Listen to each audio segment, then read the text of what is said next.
Good morning, gardening friends. Today is Sunday, August 10th.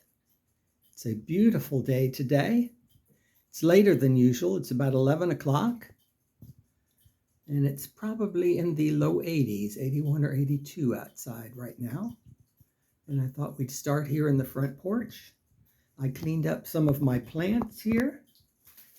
Everything is looking really nice. I am proud of this one orchid, Phalaenopsis. That bloom, that branch was just a stick. When I bought it, it had nothing on the top, so it has spread out and has 1, 2, 3, 4 more buds plus 2 flowers since I've had the plant. So it's doing well.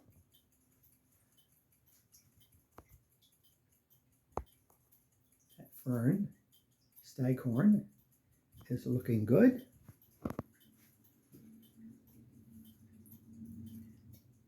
ZZ plant, the leaf has opened up from the stem. And my caladiums that I brought in last week are doing well. I did notice 2 leaves were totally eaten up. And even though I vacuumed yesterday, I'll have to go through and clean up the floor again. But it turned out 2 of the leaves on that caladium were totally eaten. And I figured it had to be a worm or something. I didn't see anything on the plant. I looked. And this morning I found a worm in the back corner over there, a caterpillar. Great big fat juicy one. So needless to say, I dispensed with it. So you have to be careful what you bring in from outside. My starflower cactus is in the back corner there. No blossoms, thankfully, this year. It has huge 6-inch wide or cross blossoms that smell of rotted meat. Not a good thing. You can see my wristwatch lives in the sun over here. It's one of these solar operated wristwatches. If you ever get one, it's a pain in the butt to reset as a citizen's. If you ever have to reset it, it's kind of a pain in the butt, but I just leave it in the sun. You can't leave it in your bedroom. You have to have it in the sunshine somewhere in order for the battery not to go dead. I wanted to show you my other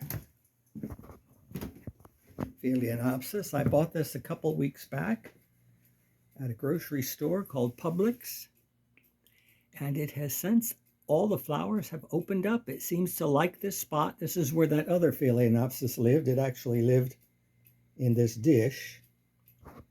I put that one in a pot that has no bottom hole, so therefore I can put it on top of the books. But that has been here, I think, for about 3 weeks, and it is doing really well. I think I have finally figured out how to grow those Phalaenopsis, and that is to put them underneath this light. This is an LED light bulb. I think it's just daylight is what it's called. And it's on 24 hours round the clock. And like I said, putting one orchid here as well as there, they really seem to like that light. Honorable mention to the carnation. I like cut flowers in the house. And that is week 2 of that particular carnation. I've been watching TV. These carnations are actually week 3, the ones in my bedroom. I've been going out in the afternoons and either shopping or antiquing, and one of the things I bought this last week was some passementerie, or to you and me, tassels.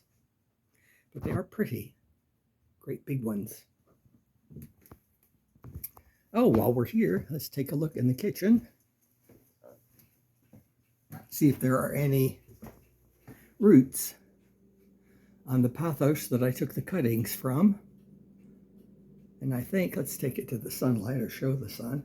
Yeah, you can see some roots growing in there. So it is starting to send out roots. Not enough yet to put in dirt.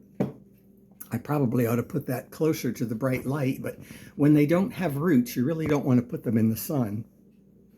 But you can tell by the spindly nature of the leaves, it doesn't like its life.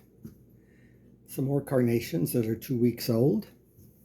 I have luck with carnations, so I like to buy them. Those are last week's carnations. Oh, while we're here, my Spathiphyllum is in bloom. Got 3 buds on it, 3 flowers. Those of you that have been watching my channel, you've heard this story before. I bought this Spathiphyllum many years ago, probably 15, 20, as a 6-inch tall plant that's with the pot. And I had bought it for a dish garden in which I had some smaller plants.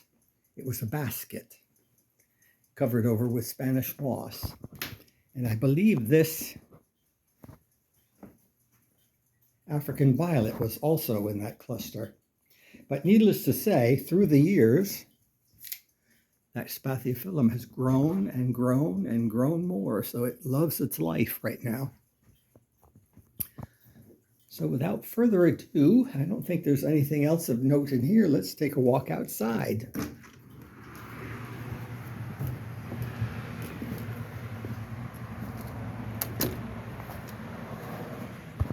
The first thing that grabs you as you walk out the front door is my lemongrass.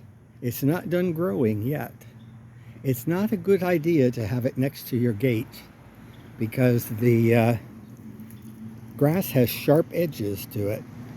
So I'm going to have to take some hedge trimmers and trim that back just to free it up. Oh, and I see I have 2 okra now. I failed to harvest the okra from last week. So now I have 2 pods. Thai basil is doing really well, and you can see my blackberries are coming back. Those are the stalks that I'll have fruit on next year, hopefully. More blackberries here and here. I'll tell you what, 4 blackberry bushes was more than enough blackberries for me. My bananas have done really well. For some reason, these bananas, I cleaned all the yellow out of them and brown leaves out of them earlier this week on Tuesday. And it's coming back again. I did learn one thing. I've told you before, the sap from a banana will stain jeans. Well, I found out another thing. It will also stain the black plastic parts of my car, because I had put all the leaves in a pile here and was bending them in order to put them in a trash bag, and they were occasionally spitting out bits of sap, and I'd say probably about 30 or 40 spots hit the black plastic of my car. And a couple of days later I noticed white spots, and I'm thinking, what the heck? It looked like someone took white paint, like they washed a paintbrush out and just sprayed the watered down white paint. It would not come off. I had to use Barkeeper's Friend. So be careful of the sap from a banana tree. I googled it, and it did indeed say that it can stain plastic. This is in bloom again. See if I can reach it. It is a huge blossom of my magnolia, Little Gem. We might as well take a walk out by the street while we're here. It is kind of noisy because it's 11 o'clock. Here you can see the caladiums are doing fine here on the corner. I was unsure of how they would do because this is almost full sun, but they're doing fine. The crepe myrtle is still in bloom. I leave the spent flower buds on the trees because they will eventually dry up and form seeds, and birds do like to eat the seeds of that. These caladiums are doing fine over here. They've thickened out nicely.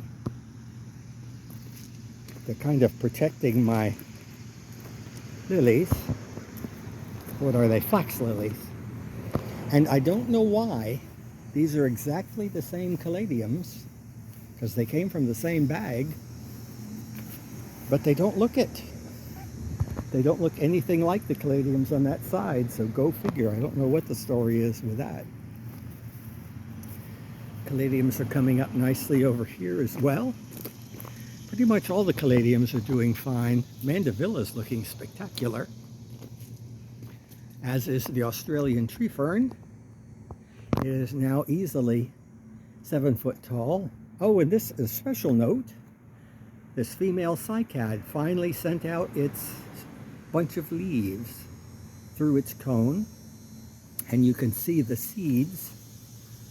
Fruits are coming through. These are the fruits from last year.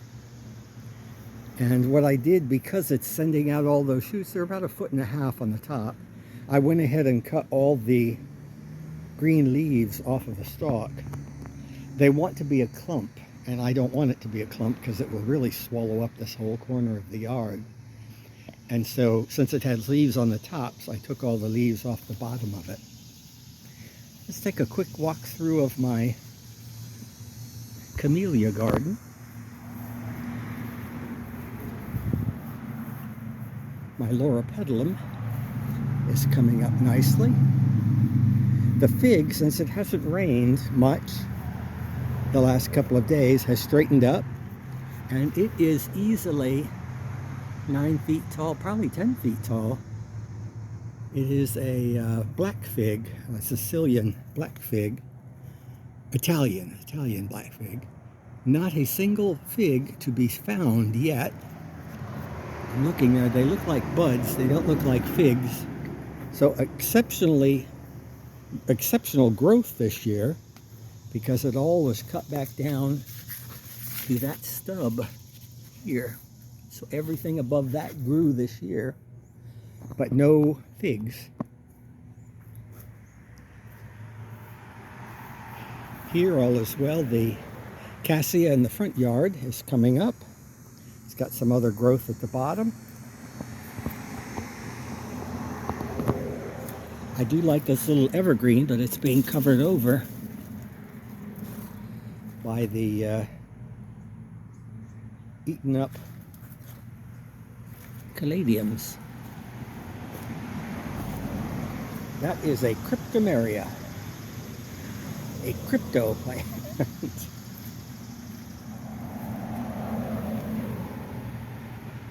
My hydrangea is looking nice and green. No flowers.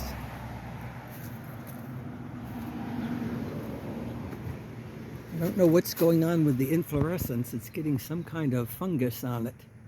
That white is not normal. But I don't plan on collecting the seeds anyway, so that's okay. I'll have to read it though. I may have to spray it. Every now and then, sometimes you do need to spray your palms. Oh, the birds are getting at the bird food. I did trim some of my camellias back. Really just shaped them this week. None of these. Really the best time to prune a camellia is right after it's done blooming. You really want to be careful after that because you might be cutting off the buds for next year. So like here, I don't ever get buds on the top, so I'll shape the top, but I'll leave the sides be. All is looking well here. Just got to try and keep ahead of the weeds. Got a lot of weeds to see. Looks like I'm getting flowers on my loquats. I can't understand that. That doesn't bloom until the fall, unless they're just coming early this year. Well, my cassia is blooming in the backyard, so maybe it is coming early this year.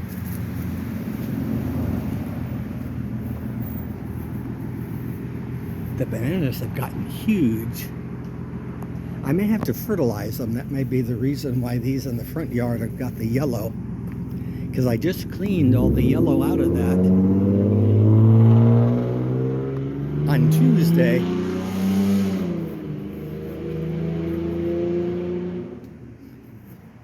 Someone has a glass muffler. The mandevilla is looking exceptional. Actually, I'll give a shout out to my tibia. It's the best it has ever looked, getting it off of the back deck and into the sunlight. Maybe next year it will have a blossom. It's related to amaryllis. I got that as a seedling about 5 years ago. It was a single, and it has tripled, but still no blossoms. Here the daturas are still coming. You can see that they're truly double, and thus the name prickly apple. Those burst open and spread their seeds around. I did go ahead and trim up my topiaried vines here. I can't think of either name of it right off the top. Star jasmine. And it looks like while I was pruning stuff, I broke a branch off of my boxwood. I'll have to clean that up. I was in here yesterday doing some weeding. I went ahead and trimmed the vines away from my bell. I put this bell here so if I'm ever in the backyard and someone wants to get me, they can ring it. Although no one ever does. Whew, I'm glad I unlocked that. Back here, all is well. Let me go ahead and lock the door while I'm thinking about it. My yellow angel's trumpet is above the roof. It should do really well now that it's in the heat and full sun up there. This Pieris japonica is doing nicely too. I do have hummingbirds, a hummingbird that comes through early in the morning. And my white crepe myrtle is finally starting to straighten up. The heaviness of the flower, as the flowers fall off, the petals fall off, the flowers lighten up and hence pop back up again. This has done really well. This is the yellow jessamine. I planted that this year. I need to trim these back. These are the threadleaf chamaecyparis. They've kind of overgrown the sidewalk. I'll just cut them back from the sidewalk. This is one of the camellias I cut back. And you can see like I cut here. You can see that's buds of flowers. Same here. Same there. So it's still got some flower buds on it. So the thing is with the camellias, if you cut them many months after they've bloomed, you may be sacrificing some blossoms. And you certainly don't want to take all the blossoms off because that would be silly. You'd have no flowers. However, one of the good things, if you just take a few blossoms off here and there or buds off here and there, the flowers that come will be bigger. That is one of the tricks that camellia growers that exhibit the camellias. One of the things they do is they cut off a lot of buds so the flowers become larger. Here, not too much has changed. It's looking overgrown. I've got to tackle this week. But ta-da! On that side, I finished it. I did work it over really well. I took back the ferns. The ferns did not die. I was surprised. Apparently they get enough shade from the palm tree that they're not frying in the sun.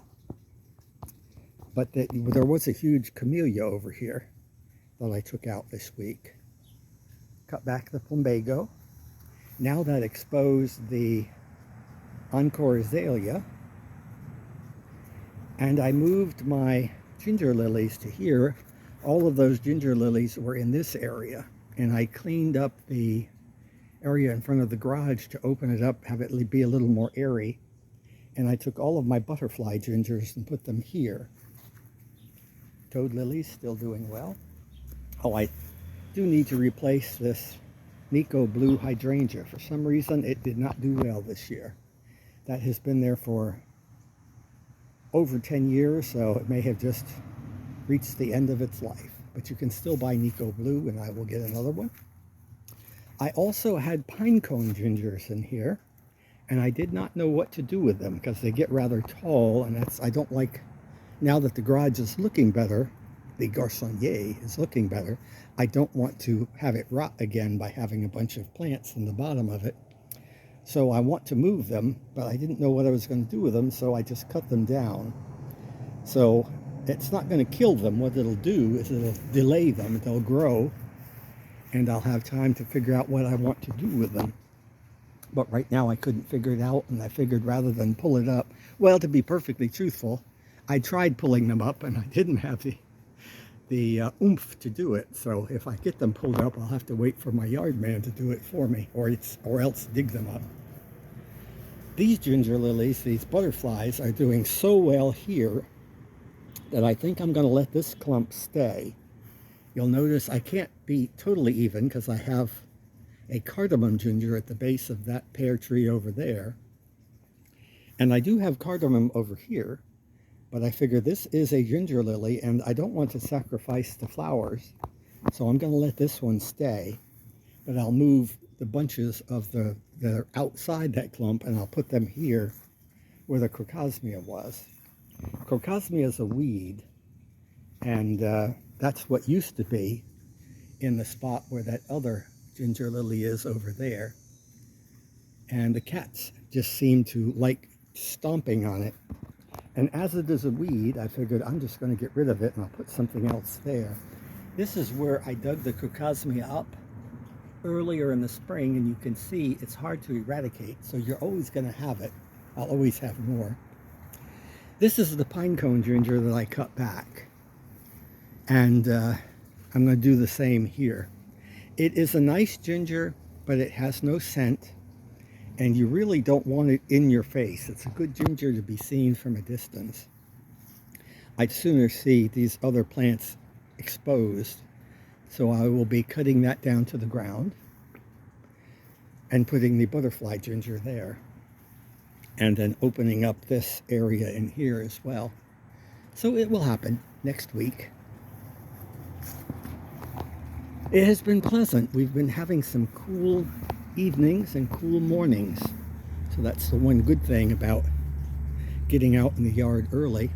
Oh, one other honorable mention is I straightened the pencil holly up. It was distorted because of the large camellia that was in front of it. And I see the cats have broken one of my hose guides. How you can break a piece of metal, I don't know, but they did it. Oh, the male cycad. I wound up cutting the cone off of it because it just didn't want to come free. And I didn't want these leaves to be distorted. The cone was way up in the neck. And it wouldn't have hurt it, but I prefer the leaves to be symmetrical. So it has come back nicely. Of course, the fountain is on. Under here, the fruit is gone from that batch, from up there, but there's still fruit on that other stalk, and it will ripen. This is my pindo palm or jelly palm. It likes its spot here. I've got some dead leaves on the bottom I'll have to take out. It does that. It's not anything to worry about. Just take the dead off. Next big trash day, I'll get rid of it. In here, the white angel's trumpet is finally rising above the aspidistra. Below the aspidistra, it's eaten. Above the aspidistra, it's not. If it gets just a little bit of sun there, it may be enough. If it gets taller, it'll be in full sun and it'll do well. David's still looking fine. Not much to see. It's going to stay green. The only thing of note is the turtle path in the grass. Gatto is back here, but the kittens are keeping him at bay. Doesn't seem to bother him or faze him in the least. The variegated gingers are doing fine now that they're in the ground. And even the two that had hardly any roots on them that we took out of the monkey grass are growing. So that's a good thing.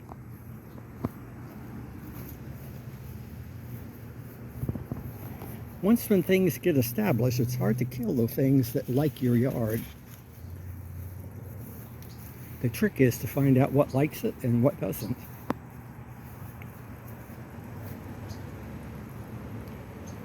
Strawberries are still looking fine in pots. Here they're still blooming. Here's the other pencil holly. I actually have two others here. They're small, they haven't come out of the undergrowth yet, but there's one here as well as one there. A couple of years ago, when I couldn't get out to water because of my health, they died, and so I've replaced them. They just haven't grown yet.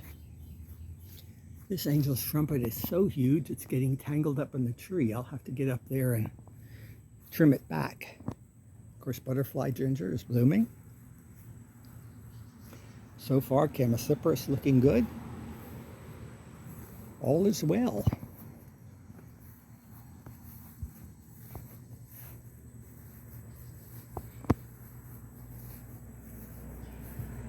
I have to admit, this yellow sedum has done exceedingly well. I'll show you on the back deck. Remind me when we get there. Some tidbits about the sedum. Here's where I put some of that pine cone ginger, and that's a good spot for it because it's in the back of the border and it'll get tall and have the orange flowers there. It's a perfect spot. Well, the bumblebees are working over the blooms here on the cassia. It's nice to sit here and watch the bumblebees. They're on that one as well. My frangipani or plumeria likes its life over here. I wish I had put it there sooner. I moved it twice, and plumerias, for me at least, they don't like to be moved. Once when they set their leaves, if you move them, I don't know what it is, it must be relation to the sun or something, they will drop their leaves and put out new ones. So really you want to find a spot, put it there, and then don't touch it, don't move it, don't do anything to it for the rest of the season. So it has found its spot. I don't see any flowers, but it's doing well. Of course, here is my lavender. Ooh, it's getting hot out here now. And look at this tree. How can I show you without blinding you in the sun? This pecan, ooh, I'm falling in a little hole here in the grass, is actually a nice tree. It's about 12 feet tall. I believe this is either its third or fourth, maybe it's its fourth year from a nut that a squirrel had buried here. I let it grow because I used to have a loquat tree. You can see the stump of it back there. And I cut it off level and had potted plants on them, but this year, because everything grew around it, they'd be smothered out, there'd be no light, so it's doing well. I like the nut tree there, the pecan. Coleus is looking fine. That's about 4 feet tall. I do have honorable mention for the ground palm back in here that I had replanted, moved around. Now I just cut this vine, jasmine, about a week ago, and it's already sending about a bunch of new shoots.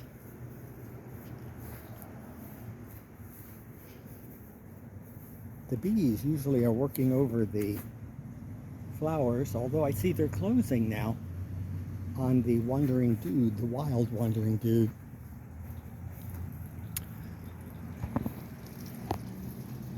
Well, hopefully I've mentioned everything I mentioned earlier this day. I did a video this morning, and unfortunately I ran out of storage space on my phone, and it just zapped out near the end, right about the time we got here.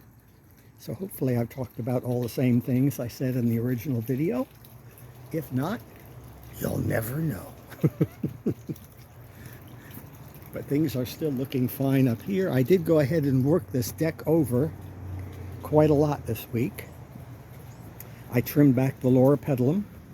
I also trimmed back the old flower, the old leaf fronds of the cardboard palm, just to bring it in check a little more. It was a little thuggish. It was covering over everything around it.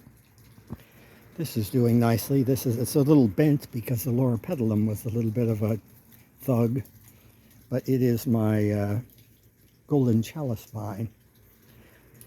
They're hard to come by. They're not terribly rare.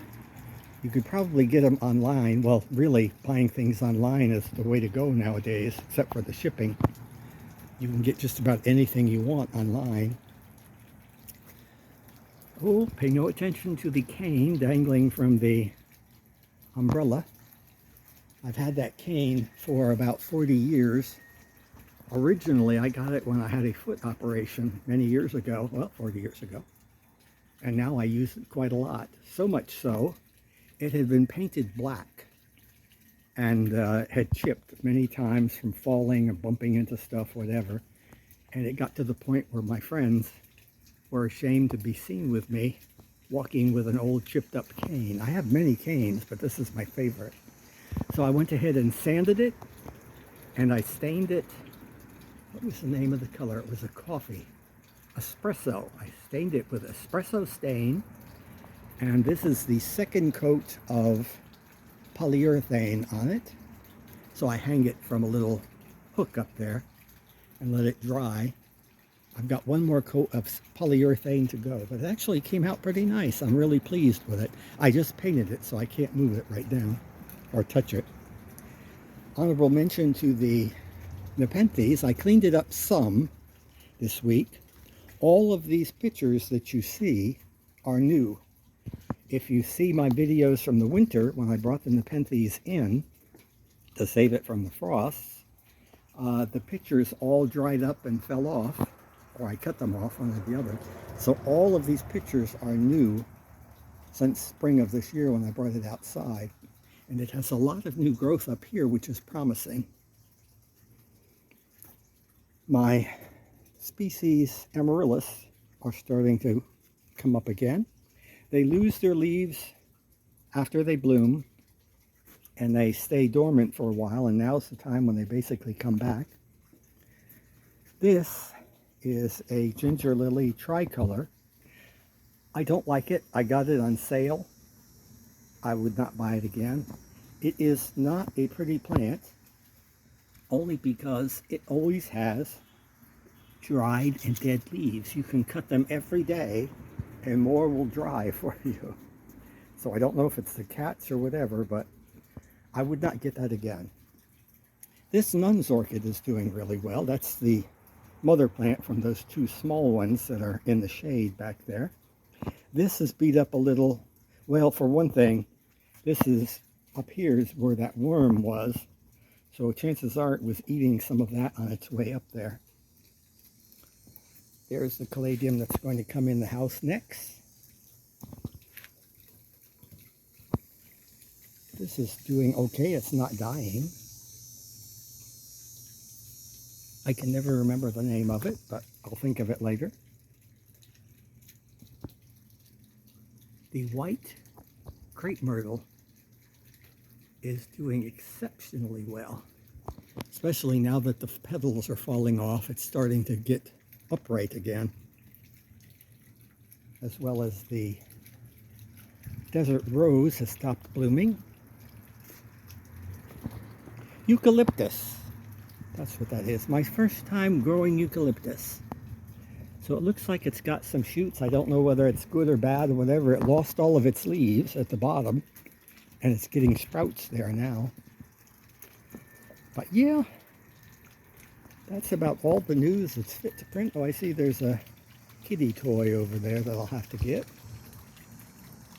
Still have only 4 kittens, one of which is very tame, Dee Dee. They disappear for the day. My marigolds are looking fine over there. But there you have it for the day. sit down here and ponder my Sarracenias. That one's doing really well. This one was red when I bought it, and all the red ones died, and now it's coming back green. And this is a teeny tiny one. 3 different types of Sarracenias, but they seem to be doing okay here. Let's see, what can I leave you with a picture of? Well, that has a cane dangling there. Let's leave you with a picture of the white crepe myrtle. Well, I hope you all have a good week. I hope you can get out in your gardens and enjoy them some. And until next week, take care.